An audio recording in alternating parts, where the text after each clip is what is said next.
संघ प्रमुख मोहन भागवत जी, इन्होंने एक बार स्टेटमेंट दिया था कि 50 साल के लिए हिंदू युवा अपने देवी देवताओं को भूल जाए। उस पर आपका क्या कहना है? और मुझे भरोसा है कि ऐसा कुछ नहीं कहा होगा। मोहन भागवत जी ने एक बात और कही थी कि राष्ट्र एकता के लिए यदि मुझे गौ मांस खाना पड़े तो मैं गौ मांस खा लूंगा। देखिए, गौ माता हमारी माता है और कोई अपनी माँ का मांस खाने की सोच नहीं सकता। शास्त्र अध्ययन में मैंने कहीं पे भी भारत को माँ के रूप में तो देखा नहीं, ये हमेशा से पितृभूमि रही है। ये माँ का कॉन्सेप्ट कहाँ से आ गया? निश्चित तौर पर हमारे देश को आदिकाल से मातृ के रूप में ही पूजन हुआ है। आरएसएस का एक मुस्लिम मंच भी चलता है और आप कहीं ना कहीं पे इस्लाम की एक कट्टरवादी विचारधारा के विरोधी हैं। तो ये कैसे एग्जिस्टेंस कैसे हो जा रहा है कि मुझे उससे कोई फर्क नहीं पड़ रहा है। धीरेन्द्र शास्त्री को कैसा मानते हैं? उनकी हरकतें थोड़ी सी अब्सर्ड नहीं लगती हैं? बहुत सारे युवा जो हैं उनको वो थोड़े से बचकाने टाइप के लगते हैं। बचकाने इसलिए लगते हैं। अब मुक्तेश्वरानंद जी के रथ को घसीट के दूर कर दिया गया, वहीं पे सतुआ बाबा, धीरेन्द्र शास्त्री, रामभद्राचार्य, उनकी गाड़ियां घाट तक गईं। मुक्तेश्वरानंद के साथ इस प्रकार का व्यवहार क्यों? ये सवाल मैं चाहता था कि आप पूछें, क्योंकि मैं प्रयागराज का निवासी हूँ। तो इस विषय पे हम लोग दुखी हैं,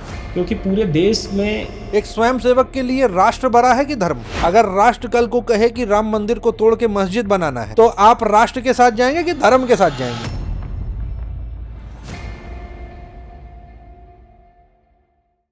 नमस्कार, मैं ईशान ताज बेलगाम बंदा के इस एपिसोड में हमारे साथ मौजूद है एक ऐसा व्यक्तित्व जिसने लखनऊ में 2004 में क्रिकेट खेलना शुरू किया, पर शायद सिलेक्शन नहीं हो पाया या परिस्थिति क्या थी, वो आगे नहीं बढ़ पाए। फिर वो चले गए इलाहाबाद पहुंचने के बाद में इन्होंने विश्वविद्यालय में एडमिशन लिया और एडमिशन के साथ ही शुरू होती है एक कांडों की श्रृंखला जिसे लोग क्रांति कहते हैं। भाई साहब 10 बार से ऊपर जेल जा चुके हैं, मजारे उखाड़ते फिरते हैं और समाज में अब एक धर्म योद्धा के रूप में प्रचारित हैं। हमारे साथ मौजूद हैं श्री मानेंद्र सिंह जी, इलाहाबाद यूनिवर्सिटी के एक ऐसे प्रोडक्ट जो इस समय कई बार सुर्खियों में आ चुके हैं और हाल ही में 2-2.5 महीना पहले में इन्होंने इलाहाबाद की गाजी मस्जिद के ऊपर चढ़ के झंडा फहरा दिया था और इस प्रकार के कई कृत्यों में लिप्त रहे हैं, राजनीति में प्रबलता से हैं और इस समय शायद भारतीय जनता पार्टी के एक मेंबर भी हैं।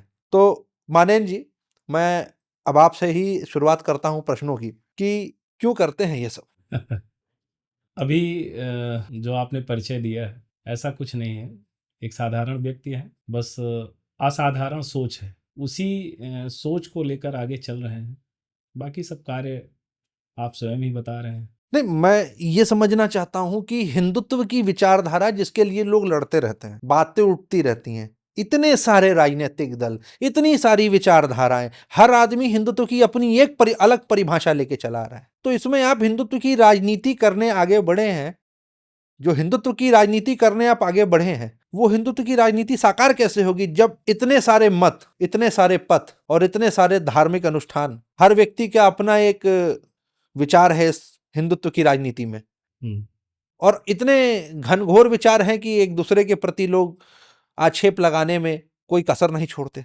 देखिए, ऐसा है कि भारत विविधताओं से बड़ा भरा हुआ देश है और उसी देश में बहुत सारे संगठन अपने अपने स्तर से हिंदुत्व का कार्य कर रहे हैं, लेकिन मैं मूल रूप से संघ का एक स्वयंसेवक हूँ और संघ के विचारों के अनुरूप एक स्वयंसेवक का कर्तव्य निभा रहा हूँ।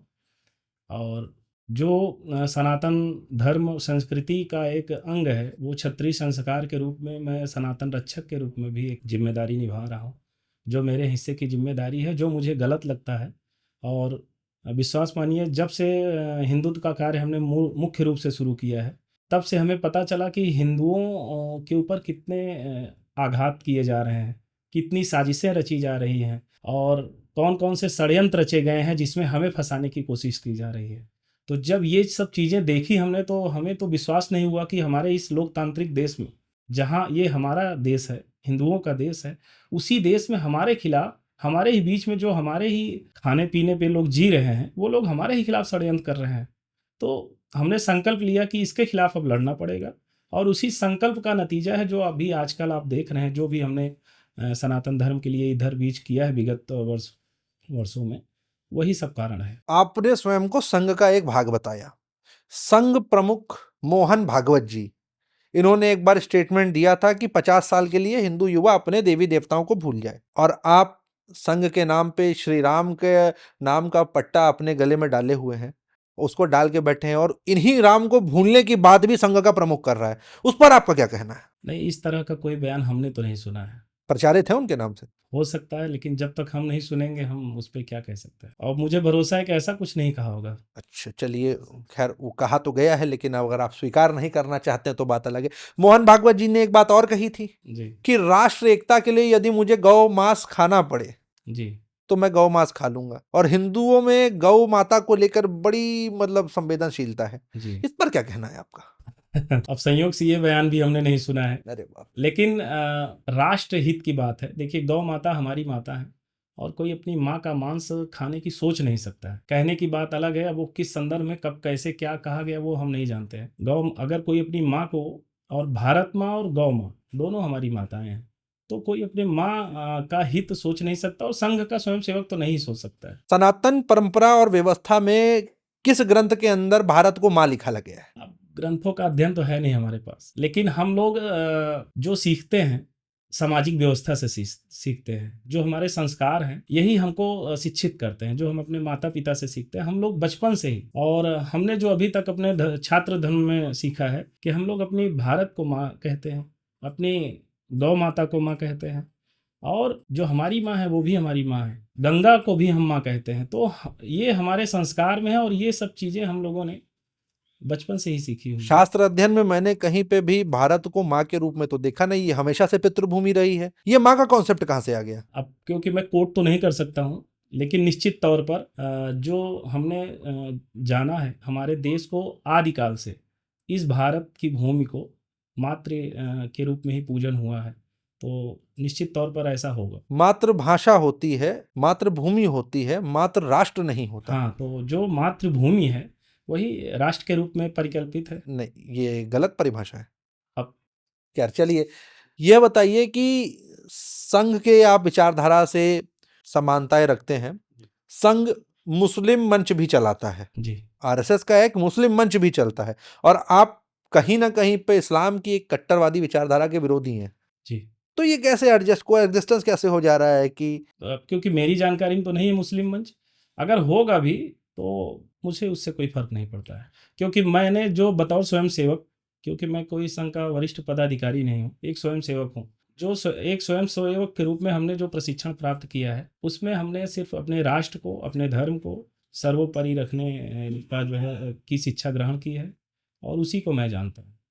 संघ के अंदर अपने उच्च अधिकारियों से मिलने नहीं दिया जा रहा है कार्यकर्ताओं को, एक ये भी बात चल रही है। संघ में कोई ऊंचा नीचा नहीं होता है, संघ में सबसे उच्च स्वयंसेवक ही होता है, सभी स्वयंसेवक। तो मुझको ये क्यों नहीं समझ में आ रहा है कि आप संघ के एक सदस्य हैं और आपके उच्च अधिकारी जो हैं वो संघ के प्रति निर्णय लेते हैं, आपको पता ही नहीं होता क्या निर्णय लिया जा रहा है? क्योंकि संघ परिवार आज दुनिया का सबसे बड़ा विचार परिवार है, और जब आप दुनिया का सबसे बड़ा शब्द इस्तेमाल करते हैं तो ये फिर बहुत बड़ा सागर हो जाता है। यहाँ पे बहुत कुछ चल रहा है, और संघ को राष्ट्र हित में बहुत सारे निर्णय भी लेने होते हैं, अपने बहुत सारे स्वयंसेवकों को भी तैयार करने होते हैं, बहुत से कार्यक्रम चलते रहते हैं। तो एक स्वयंसेवक सब कुछ तो नहीं ग्रहण कर सकता है। हाँ, एक जिम्मेदारी जो स्वयंसेवक निभाना चाहता है वो लेके उस कार्य को आगे बढ़ता है। एक स्वयंसेवक के लिए राष्ट्र बड़ा है कि धर्म? देखिए, राष्ट्र और धर्म अलग नहीं है हमारे लिए। हमारे लिए राष्ट्र और धर्म अलग नहीं, हमारा राष्ट्र ही हमारा धर्म है, तो राष्ट्र की रक्षा ही हमारा धर्म है। तो दोनों अलग कैसे हुए?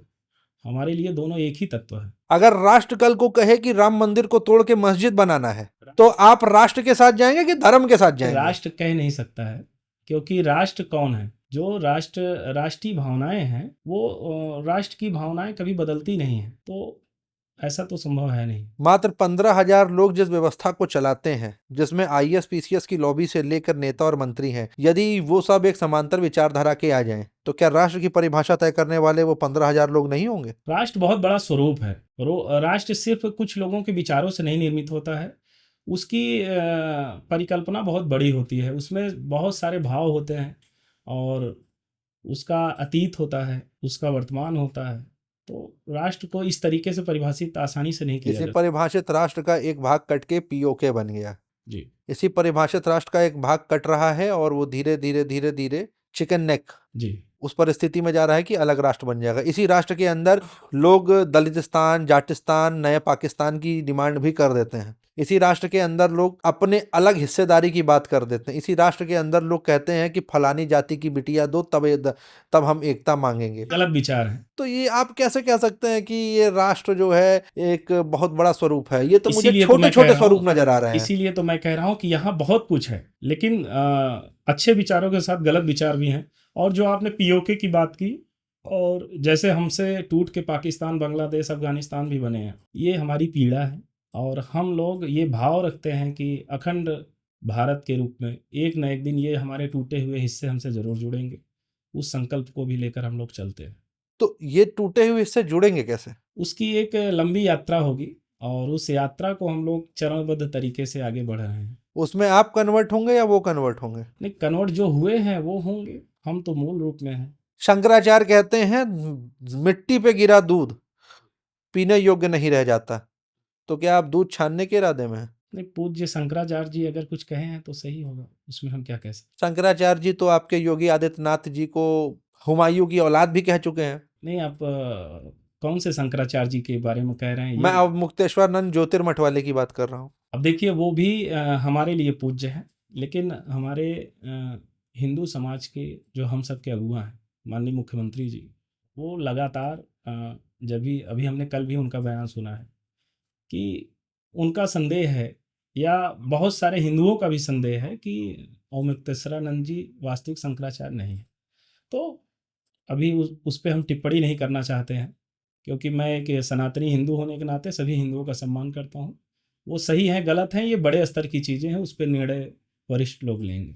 कौन है ये वरिष्ठ लोग? वरिष्ठ जन ऐसे हैं जो हमारे, कोई एक ही शंकराचार्य नहीं है, 3 अन्य और शंकराचार्य जी हैं। हमारे देश में बहुत सारे जगत गुरु भी हैं, आचार्य जगत गुरु जी हैं। तो यही सब लोग हमारे धर्म के वरिष्ठ जन हैं। इन लोगों के पास अधिकार है तय करने के लिए अच्छा बुरा। धीरेन्द्र शास्त्री को कैसा मानते हैं आप? वो हमारे नायक हैं, हीरो हैं हिंदू समाज के। उनकी हरकतें थोड़ी सी अब्सर्ड नहीं लगती हैं आपको? नहीं लगती। बहुत सारे युवा जो हैं उनको वो थोड़े से मतलब बचकाने टाइप के लगते हैं। हाँ, बचकाने इसलिए लगते हैं, अभी आपने सही सवाल किया, क्योंकि धीरेन्द्र शास्त्री जी की उम्र भी बचपना की है। अभी जिस 28 साल के हो गए होंगे हो या सकता है। 29? हाँ, तो ये कोई बहुत ज़्यादा उम्र नहीं है, और वो स्वयं को हनुमान जी का भक्त मानते हैं, और उनके अंदर एक चंचलता है। तो मुझे वो बुरा नहीं लगता है, हम तो उसे अच्छा मानते हैं। और साफ हृदय के व्यक्ति हैं, जो बात होती है मन सामने कहते हो। अब मुक्तेश्वरानंद जी के रथ को घसीट के दूर कर दिया गया। वहीं पे सतुआ बाबा, धीरेन्द्र शास्त्री और रामभद्राचार्य, उनकी गाड़ियां घाट तक गईं। और वहीं पे अगले दिन में स्वयं निश्चलानंद सरस्वती जो कि पूरी पीठ के शंकराचार्य है, उनकी गाड़ी तक गई। पर अब मुक्तेश्वरानंद के साथ इस प्रकार का व्यवहार क्यों? क्या मतलब अभी पर्सनल खुन्नस है? ये सवाल मैं चाहता था कि आप पूछें, क्योंकि मैं प्रयागराज का निवासी हूँ, और मेले में सौभाग्य से हम लोग पूरा लगे रहते हैं सेवा में, जन सेवा में, जितने भी श्रद्धालु आते हैं। तो इस विषय पे हम लोग दुखी हैं, क्योंकि पूरे देश में प्रयागराज की छवि धूमिल की जाने का प्रयास किया गया इस विषय को लेकर। और मुक्तेश्वरानंद जी की रही बात, तो मुझे याद है पिछले वर्ष महाकुंभ में इसी मौनी अमावस्या पे कुछ घटनाएं घटी थी। तो मुक्तेश्वरानंद जी ही चिल्लाने लगे थे सबसे पहले मीडिया में आके कि ये मोदी योगी जी जो है अपना प्रचार का माध्यम बना लिए हैं, कुंभ में कोई व्यवस्था नहीं है, लोग मारे जा रहे हैं, कोई देखने वाला नहीं है। और संयोग देखिए, इस बार मेला बहुत शांति से गुजर रहा था। लेकिन उसी मौनी अमावस्या पे जब सब कुछ शांति से चल रहा था, तो इस बार स्वयं महाराज जी ही पहुंच गया व्यवस्था फैलाने। इसलिए हम लोगों को संदेह होता है कि शंकराचार्य जी कहीं विपक्षी पार्टियों के साथ मिले हुए ना हो और अव्यवस्था स्वयं फैलाने पहुंच गए। आप सोचिए कि घाट पे जिस समय 3-4 करोड़ लोग जुटे हुए हों और स्नान चल रहा हो, उस समय आप पालकी के साथ जाने की जिद करें। और मैं आपको एक बात याद दिला दूँ, जो हमारे दूसरे शंकराचार्य जी हैं, वो शायद उसी के 2-3 दिन बाद आए, ट्रेन से आए, शांति से आए, और घाट पे स्नान किया और चले भी गए। कोई नहीं जान पाया, पूरा भारत नहीं जान पाया कि हमारे शंकराचार्य जी आए और स्नान किए चले गए। ये होती है व्यवस्था का हिस्सा बनना। और एक बात और है कि कुंभ की व्यवस्था का संचालन प्रशासन करता है, सुरक्षा की जिम्मेदारी उनकी होती है, तो सुरक्षा को ध्यान रखना चाहिए।